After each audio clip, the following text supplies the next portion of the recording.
First, let's pay homage to the lineage gurus, homage to the Venerable Monk Liaoning, homage to Master Sakya Zengkung, homage to His Holiness the 16th Karma Ba, and homage to Master Tupten Dorji.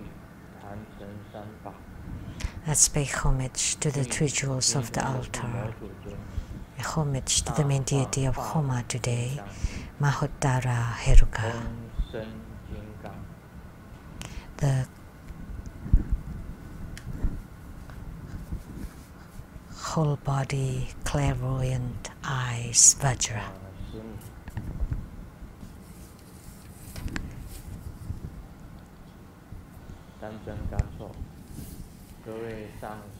Simu, Tanzhen Jatzo, all Dhamma masters, Dhamma educators, Dhamma teachers, Dhamma instructors, Dhamma assistants, directors of temples and chapters, all disciples present here and over the internet.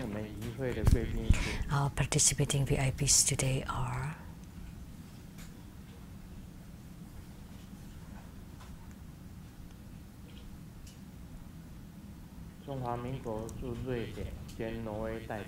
Madam to Ambassador Daniel Liao, the Taipei Republic of China's representative to Sweden and Norway, Dharma Sister Judy, accountant to Jupiter Foundation, Dharma Sister Teresa and her husband Larry, the law advisor to Jupiter Foundation, the attorney Lu Wenxiang, producers for the Kenny Tiansang Shinton of CTI TV Taiwan, Dharma Sister Rebecca Xiaqi, Dr. Ryan Zhuang, Dr. Su Lin, the PR director of True Buddha Taiwan Temple, Dharma Brother Fermi Wang, the advisor to the overseas Chinese of Republic of China, Mr. Mac, and Dr. J.D. Gao.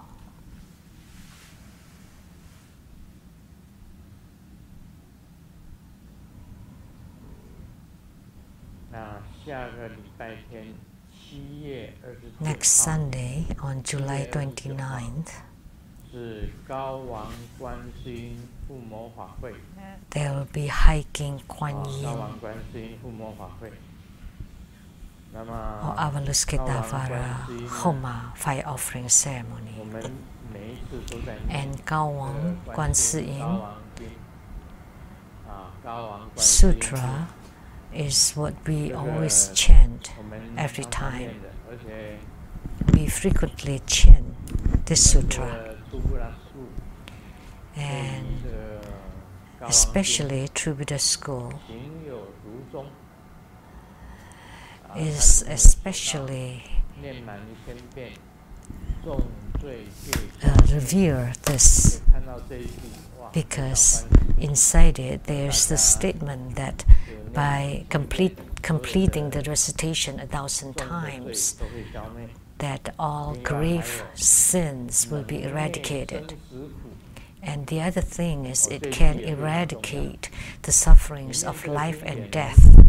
So this is also extremely important, because by reciting this sutra, you can eliminate the suffering of birth and death. The suffering of birth is past, so we don't know about it, we forgot about it. And the suffering of death is not here yet.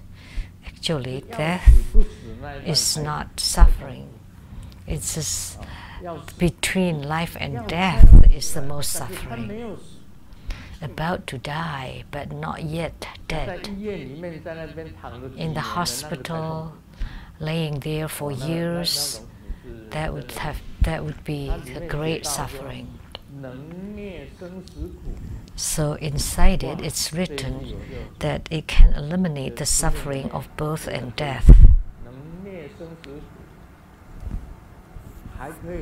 So just because of this statement, you would recite it frequently. And the other thing is, it can eliminate all kinds of harms and sufferings. So by chanting the Hiking Kuan Yin Sutra, you can eliminate all harms and poisons.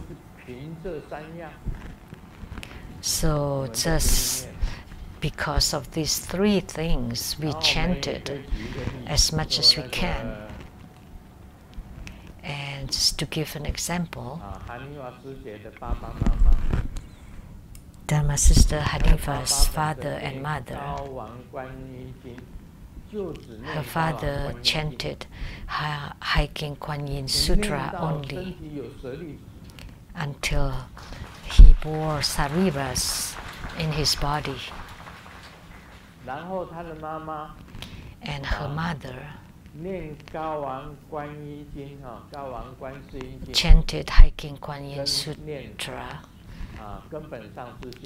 and the Root Guru mantra or the Padma Kumara mantra until she bore sariras.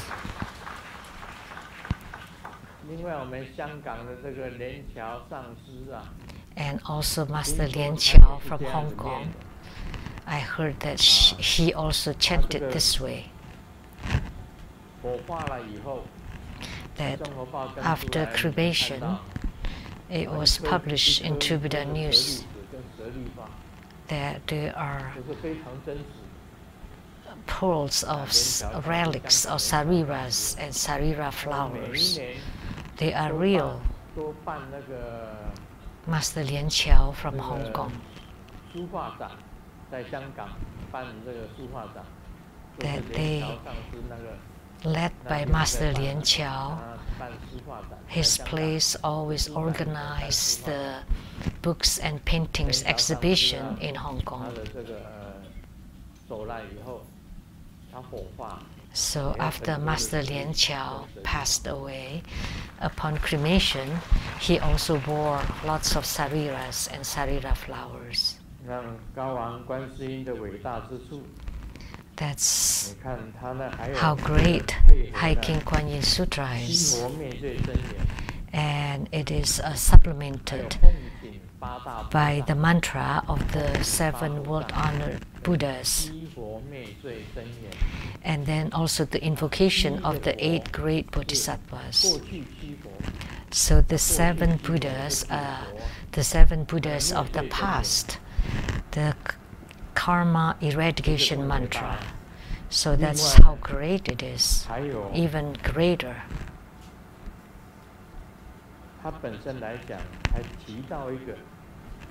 And it also mentioned about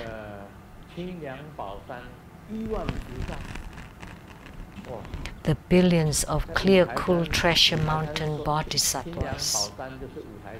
So the clear, cool treasure mountain is the Wutai mountain. So all the billions of bodhisattvas at that mountain are recited. That it was recorded in the sutra that in China there was a Mount Wutai, and it is also referred as the clear, cool treasure mountain. And that was also chanted. And also the Buddhas of the past, of the present, and of the future. So the Buddhas of the 3 times. And then also the 6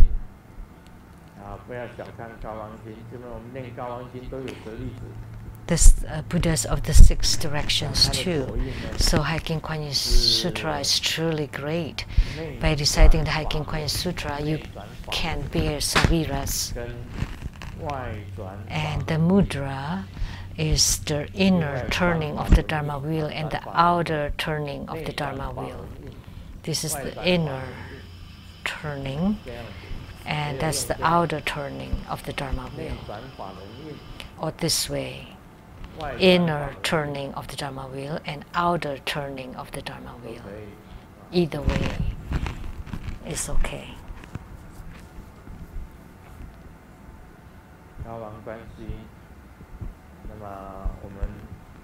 Hai Kinh Kuan Yin, Hai Kinh Kuan Sin, Hai Kinh Avalokitesvara.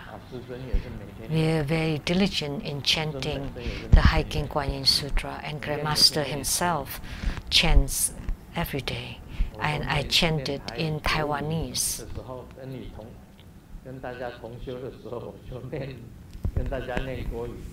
The only time I recited in Chinese Mandarin is when I have group practice.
Sometimes, of course, you have to invoke the 8 great bodhisattvas, and I chant it very fast. I memorized it. But usually, when I chant it, I wouldn't do it so fast. I would visualize each of the Buddhas and Bodhisattvas. Because I visualize, so I chant it slowly, rather slowly. But now I'm just demonstrating, so I chanted it very fast. Actually, by chanting it very fast, it doesn't generate great power. But each of the Buddhas and Bodhisattvas' appetite would turn inside my heart. So usually I would chant it not that fast. But because I was just showing it to you, and then all of a sudden I went back. So those were the 8 great bodhisattvas. And actually, we would also chant the merit dedication, but not just now. When I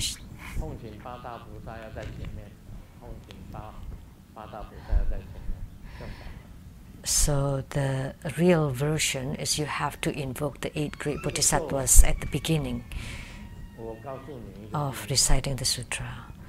There is a secret about the Hai Kinh Kuan Yin Sutra.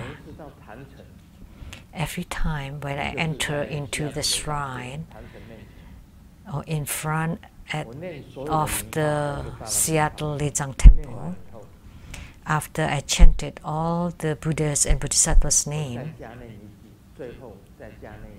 I would edit one more statement. This is my secret that I will make it known to all of you today.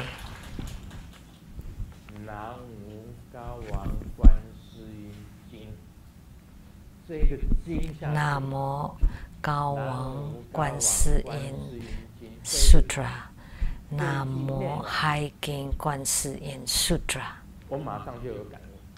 As soon as I finished chanting this at the end, then immediately I would receive the spiritual response.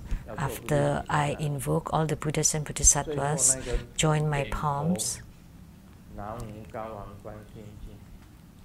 and the last one with the Nam Mô Hai Kinh Quan Sư Yin Sutra, I would nod my head, and I didn't do that voluntarily.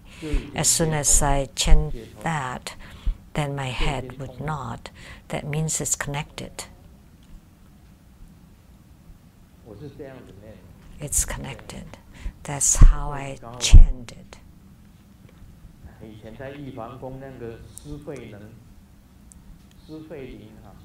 So, at that time, at the Jit Emperor Temple, the Venerable Si Huiling gave me the first sutra, which was Hai Kinh Quan Yin Sutra.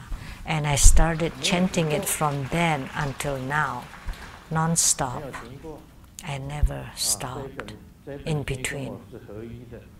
So this sutra is in union with me, and Hai Kinh Quan Yin Bodhisattva is also in union with me.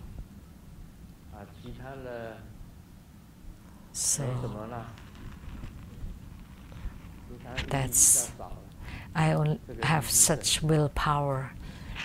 The rest, not so much. But my willpower is truly great. And Golden Mother helped me, Amitabha Buddha helped me, Siddhikarbha Bodhisattva helped me, and Hai Kinh Quan Sư Yin Avalokitesvara Bodhisattva also helped me. And that's more than enough, really.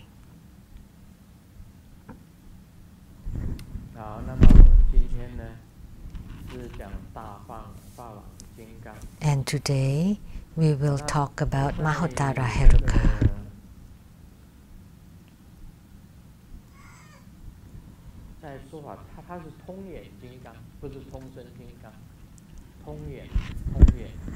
So his epithet is the Vajra of clairvoyant eyes. So what it meant is, this Vajra has eyes all over his body, Buddha's eyes. So the so-called Buddha's eyes are on each of the skin pores, and the pores are very tiny, but there would be an eye in each of the skin pores. And inside the pores, there are bodhisattva. Inside each of the pore, that is a bodhisattva. So inside each of the skin pores is a Buddha or bodhisattva.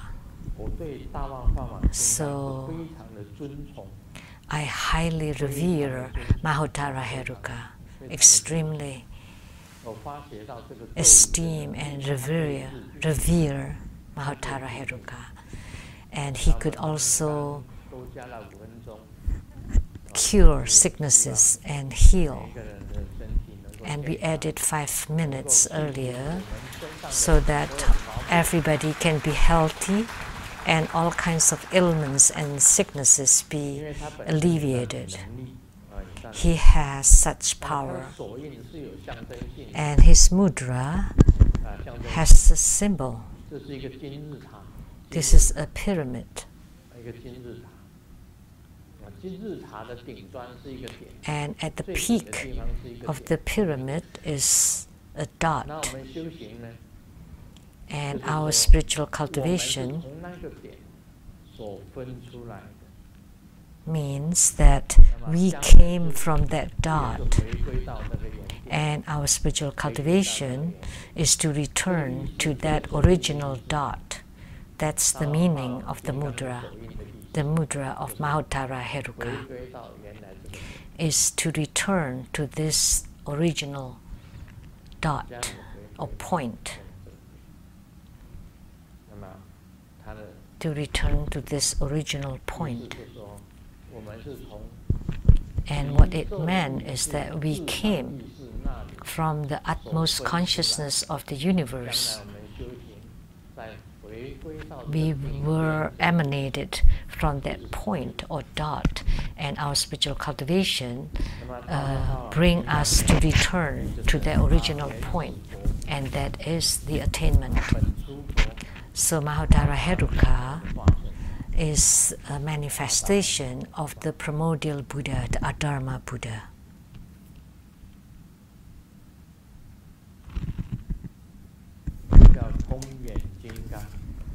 And he is also referred as the Vajra of clairvoyant eyes.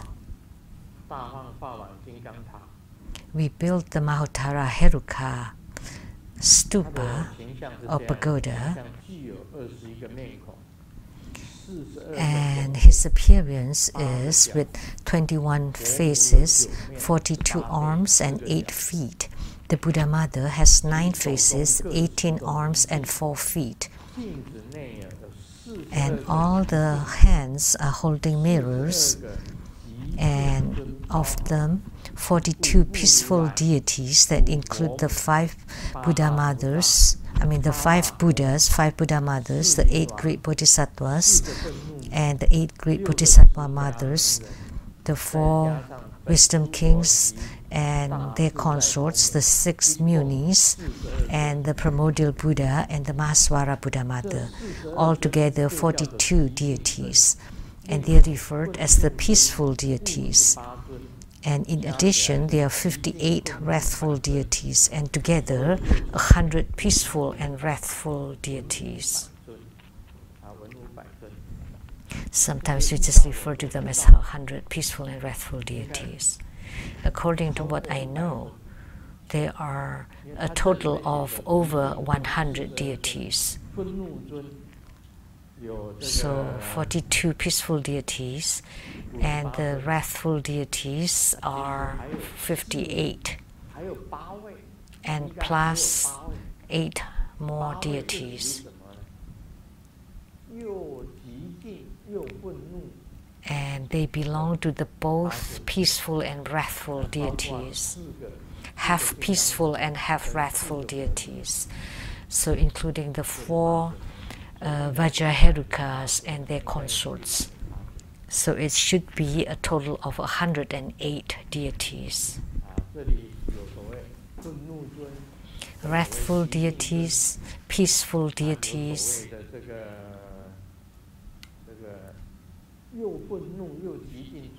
so half wrathful and half peaceful deities.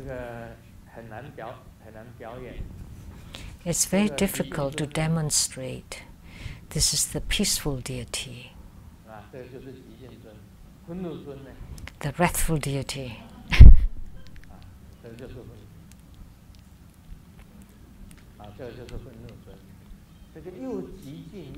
And then half peaceful, half wrathful deity is quite difficult to show.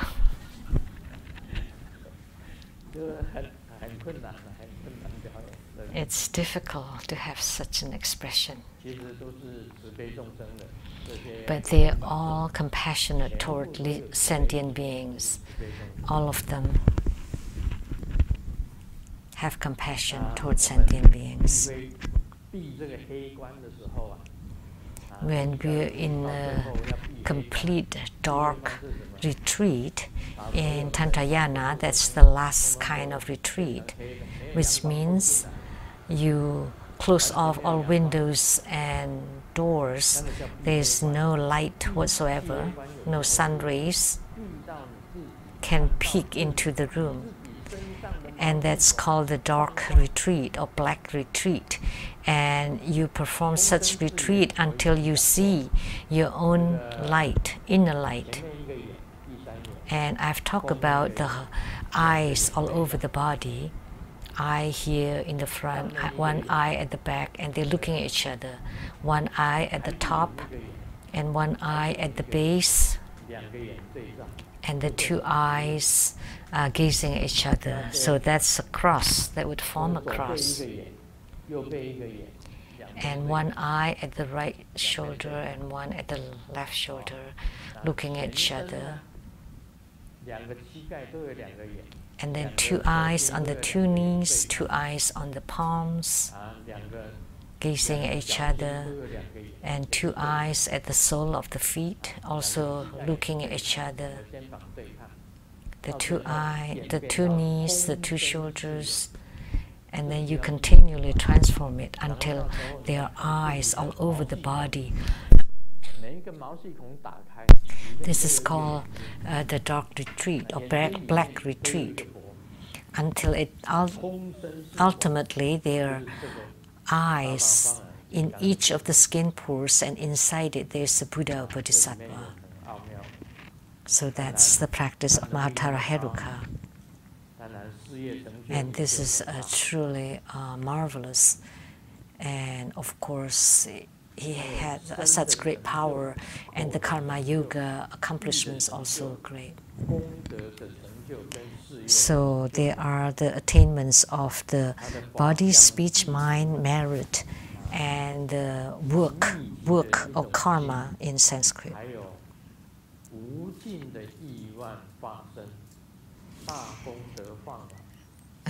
There are also the boundless great merit manifestations.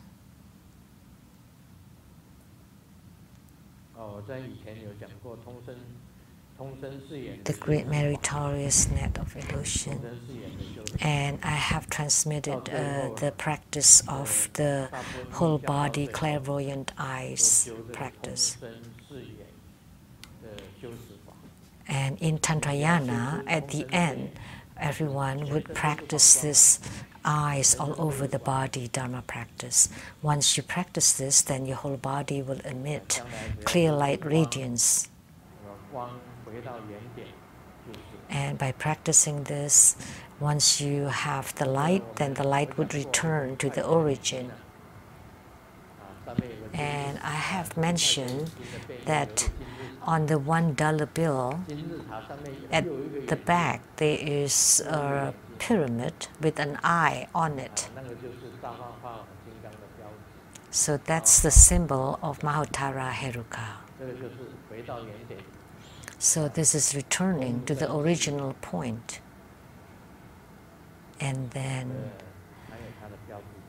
whole body clairvoyant eyes, or eyes all over the body. So the back side of the $1 bill, US dollar bill. Here, a pyramid with an eye at the top.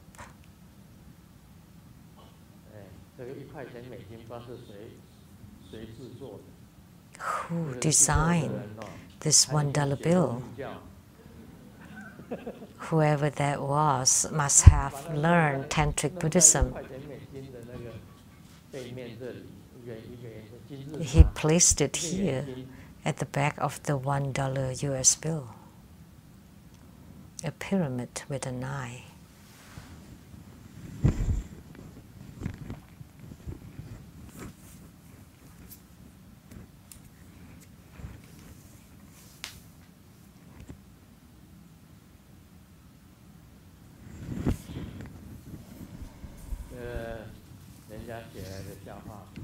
Someone wrote this joke.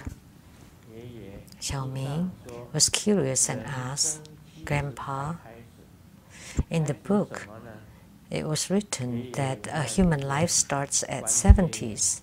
Where does it start? It starts with arthritis, diabetes, stroke." A joke someone submitted.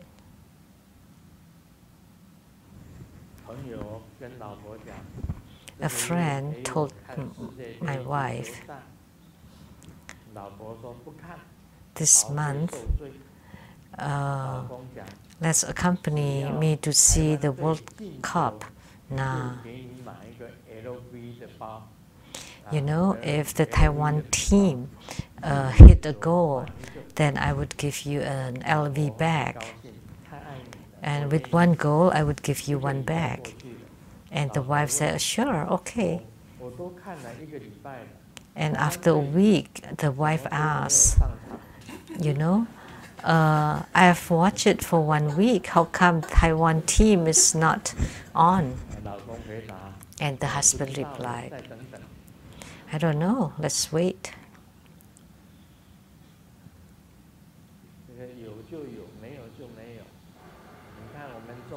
If it's there, it's there. If it's not, it's not. You know, look at China. See, we can tell about the ancient Chinese idiom that we knew long ago. This is a different meaning of the idiom, that the US and China don't play in the soccer game. The US team and the Chinese team don't join the World Cup. And these are the two powerful countries of the world.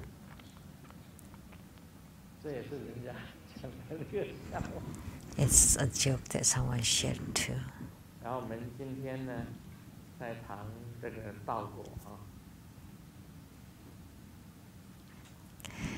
And then today, let's talk about Lamdre again.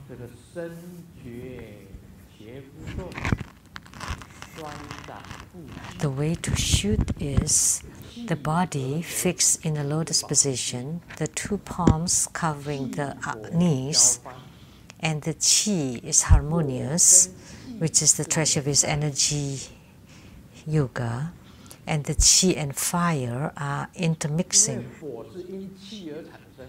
Because the fire is generated due to chi, that the fire is blazing due to the chi. And by having the fire, the chi is also generated. So chi and fire are intermixing together, blowing on the Om character fire at the three meeting point. And after the Om character and the fire intermix, like an arrow, it shoots a long and fine fire upward inside the central channel. Hold the breath as long as you can. Pull in your abdomen and back. Raise your shoulders like drawing an arrow. The tongue of the fire flame reaches the heart area, and the illusory wheel of the body as the bow is drawn to the fullest. Then relax your shoulders, the abdomen, and like an arrow that has been shot, the fire arrow shot toward the hung character at the apex door. After you research this very well, this is the key formula of opening our apex door. It actually also included the non-leaking practice. In the non-leaking practice, there is the abdomen touching the back. Of course, it's impossible. Then you would become like a paper body, right? That means like tucking in or pulling in your abdomen, like in the military. When the leader, when he saw someone's tummy is protruding, then he would pat on it to tuck in or to pull in your abdomen. And that's called like abdomen touching the back. So lotus position is the double lotus position. If you can't do that, pull your 2 feet as close as possible to the secret chakra. And the right feet is as close as possible to the left feet. Or if you can do a single lotus position, it's fine too. You pull in the right feet as close as possible to the secret chakra and place the left feet on top of the right feet. And that's the double lotus position.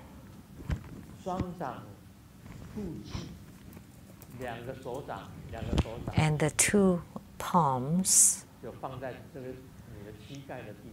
on the knees.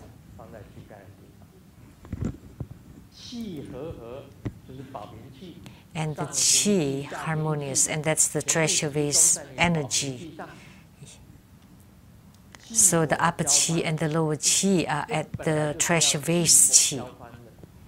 And then the qi and fire are intermixing. When you breathe in the qi or the breath, it's like blowing on the fire,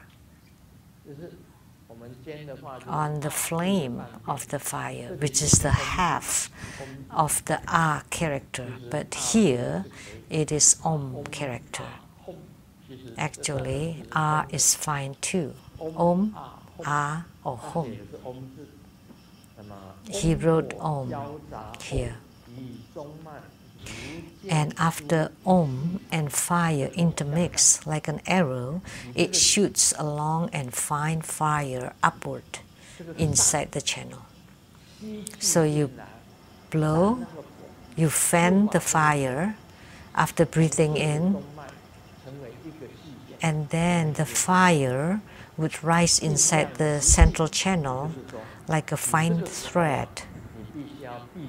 And at this time, you need to hold your breath as long as you can. And pull in your abdomen. Don't breathe. Pull in your abdomen. And raise your shoulders. Raise your shoulders. It's like pulling on the bow, and then like drawing an arrow, the tongue of the flame reaches the heart area. And at that time, the illusory will of the body is as the bow drawn to the fullest. And then you relax the shoulders, the abdomen, and the arrow is being shot to the top of the head, the center, which is the apex door. So relax, and then the fire hit the apex door. So the fire arrow was shot toward the Hung character at the apex door, which is the tip of the head. And then there are 2 ways to melt and drip the bodhicitta, which is the bodhichakra here at the brow point. There is a 1,000-petal lotus, which is a solid bodhichakra, or the bodhicitta liquid. And due to the burning of the fire, it would melt and drip. And there are 2 ways to melt and drip the bodhicitta. Like the thread of a spider web, fine, long, and ever-flowing, or like chains of white pearls, like tears flowing down, which can certainly rise to bliss and wisdom of non-discernment. So when the inner fire reaches this brow point, the bodhichakra would naturally melt and drip, or like the thread of a spider web, or like pools of tears, change of pools flowing down. Two kinds. You visualize the bodhichakra like the spider spewing the web, or like pearls. Grandmaster is wearing pearls today. In the past, my mom taught me to differentiate a real pearl versus the synthetic pearls. Then you rub it against your teeth. If it's completely smooth and not gritty, then that's the fake ones. It's made of plastic. But if you rub it against your teeth and it's kind of greedy, then that would be real pearls. So these are real pearls. So it's like tears or pearls flowing down, beads by beads. So this is the intermingling of the fire and water. And the benefit is to open your 5 or 7 chakras. Once you open them, 5 or 7 chakras, then you would have transcendental power. Then you would have the transcendental power. Like the kind of transcendent power when you open the brow chakra, the throat chakra, the heart chakra, the navel chakra, the secret or generative chakra, or the base chakra, or the top, the crown chakra. It's mentioned very clearly.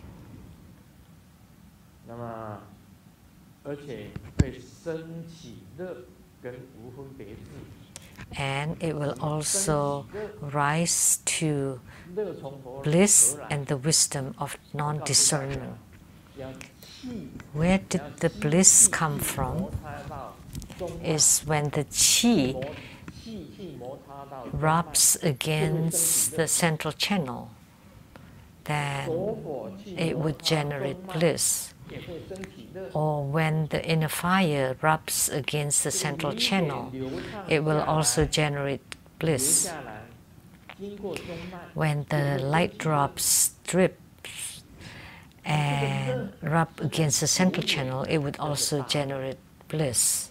And this kind of bliss is lasting, and it is called the great bliss. Much better than the small bliss of man and woman in the human world. Like for length, let's just take this pen as an analogy. This is the cement bladder, like the cement, and then it is being emitted, and then going through this short distance, then this would be called the small bliss. And for the man, as it is moving in it, then it would generate bliss that would last for a few seconds. But the central channel is very long. From here, the brow chakra, all the way to the secret chakra and the base chakra. That's a long central channel. And the rubbing inside it is called the great bliss. So that's how great bliss is being generated. Some people did not know how. Because of rubbing, then it would generate bliss, right? Don't you say so? It's a simple concept. With rubbing, then you would feel bliss. But that kind of bliss between human beings are called the small bliss.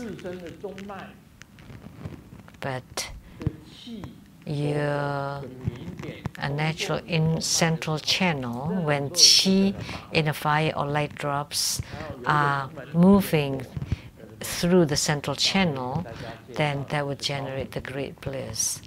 And a disciple, a fellow disciple had experienced that, which is Dharma brother Gao Minglu from San Francisco.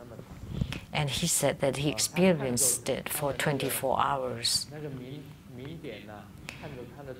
And he watched his inner fire and light drops going up and coming down and going up and coming down. And he experienced the bliss for 24 hours. So it's as if all the bliss of human life was concentrated into that 24 hours. Only sadhaka or spiritual cultivators reaching a certain realm would experience it. And the wisdom at that moment still on the sky or in the space, and that kind of wisdom is called the wisdom of non-discernment. And our mind is in the space, in the sky. And that mind, or also the spirit, that kind of wisdom is also called the spirit or the spiritual self. It is abiding and boundless like the sky. In this practice, there is no more the three harmony. It is practicing the mind abiding, and the only visualization is on the flow and drips. So, in your practice, you visualize the body chakra, the light drops continually to melt and drip. If at the beginning of this practice feels faint, then use the fist to thumb on the 7th joints of the spine, the point for the heart.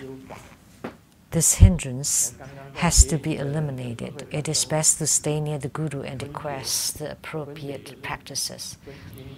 So in the beginning of a practice, you feel faint, dizzy, and what is that? Because the qi, inner fire, and light drops inside the body, when they are in union, it's very easy to result in dizziness or faintness. And when this happens, the Guru can provide instructions how to eliminate them. So use the fist to thumb on the 7th joints or 7th joint or segment of the spine.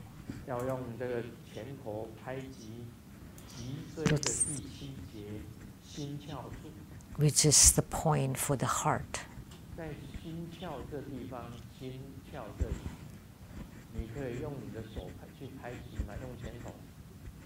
So at this heart area, can you use your fist to pat it, to thumb on it? Some people can. Some people are able to do it. Then by doing that, you would feel better.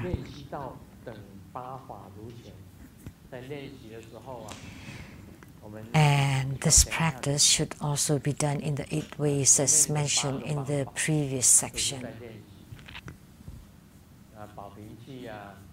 Like the treasure-based energy yoga, and there are many different kinds of treasure-based energy. But most importantly is to practice the generation of inner fire, the dripping of the light drops, and the intermixing of the water and fire. So that's all the phenomena of it. So that's all for today.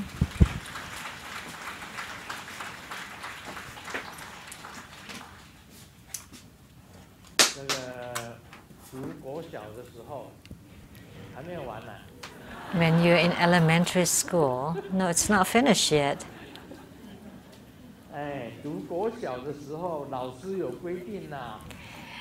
The teacher set a rule that you have to pay you will be fined $5 if you say dirty words. And one time in class I did it, and I give $10 to the teacher, and the teacher said, I have no change. And to resolve this matter,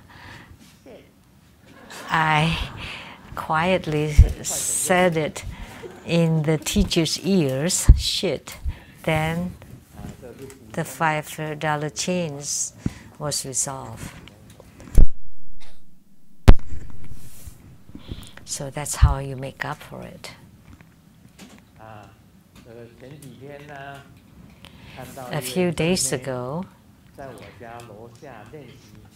I saw a beautiful lady practicing the Michael Jackson's spacewalk, and back and forth, back and forth. So I shyly approached her. Could you please teach me to? The lady scolded him, like, "Hey, come on, get." I stepped on the dog's poo.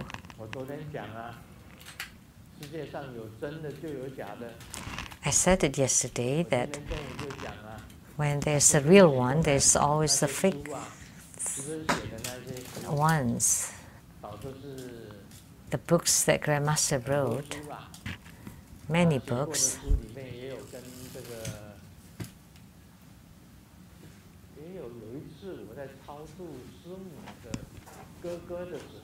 one time when I was performing Bardo deliverance to Simu's brother, all of a sudden at the offering table there was what's that called?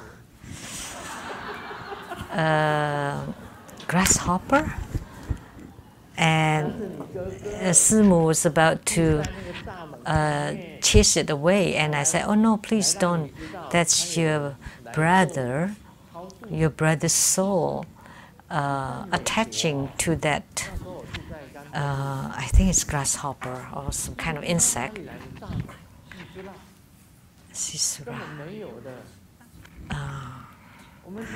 And in the Ganshai Ridge, that's in America, how could you? There are no certain kind of grasshopper around. So all of a sudden, it was there. So Simu was about to hit it, and I said, "Oh no, please don't. Your brother was on it." But I said the real thing. That was a truthful thing, but XX copied it. And then she started to say, like, "Oh, this animal is your so-and-so, or that animal is your so-and-so." But what I said was truthful. I did not want to do it to cheat or to trick anybody. I wasn't lying to Simu. I just said it about once or twice. Sunny, my daughter-in-law, the wife of Fo Chi,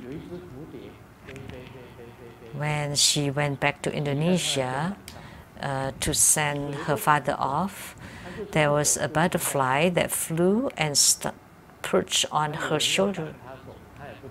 And it didn't want to leave at all, even when someone was trying to chase it away.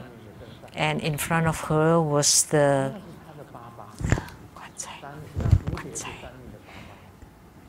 coffin.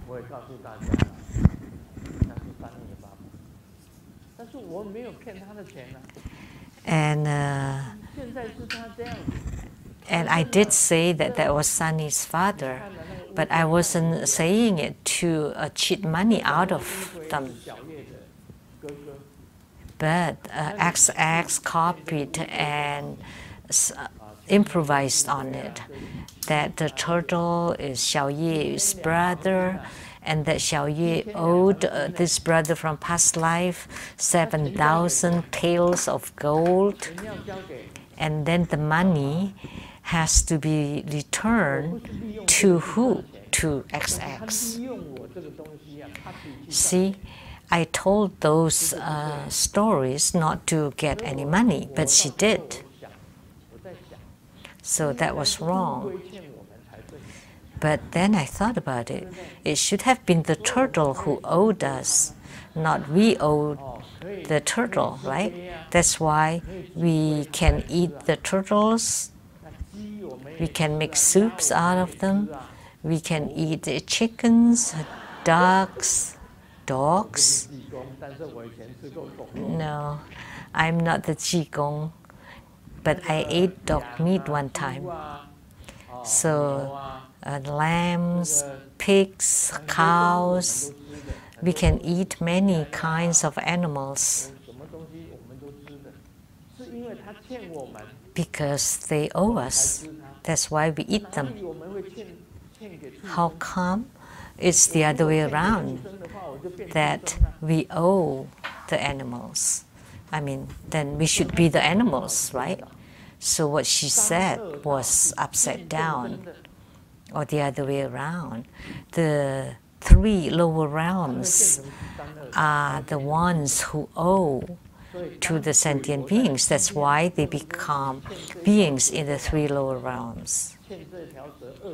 So XX was just performing tricks and cheated us, saying that you owed the snake $200,000 or don't believe that.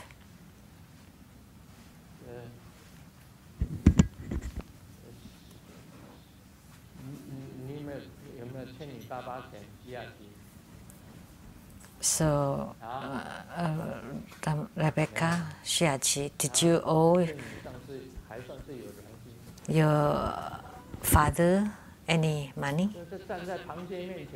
Then that XX was still kind to you. So the crab in front of her was a dead crab.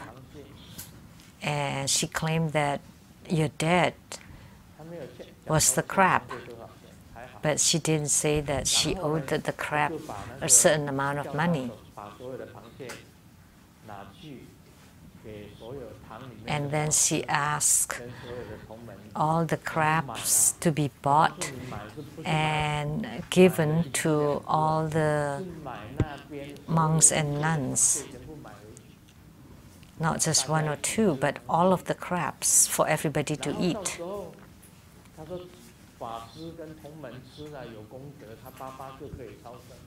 So what she said is that by being eaten by the monks and nuns and fellow disciples, then that would generate merit, so that Rebecca's father would be able to rise to a better realm.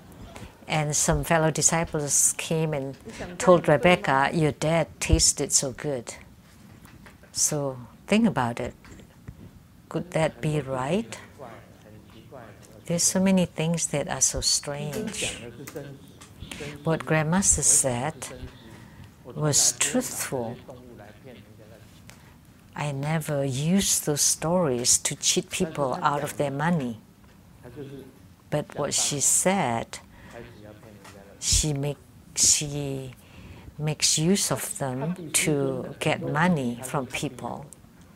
So she copied from Grandmaster, and then she exaggerated it and used it to make money, to cheat money out of people.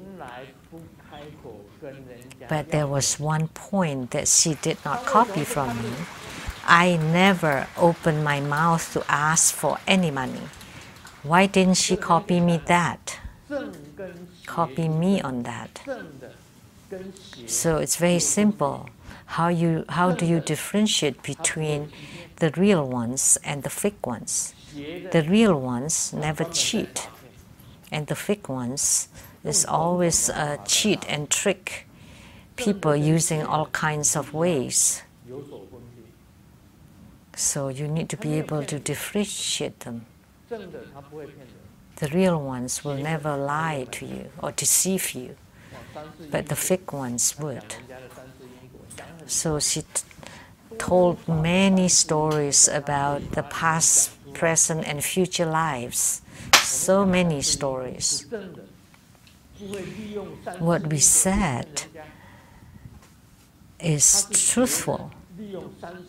We tell the stories not to cheat people, but she did to say it to cheat people. They're both talking about past lives, present and future lives, but the real ones will never use it to cheat people, but the fake ones would. Money bear me home.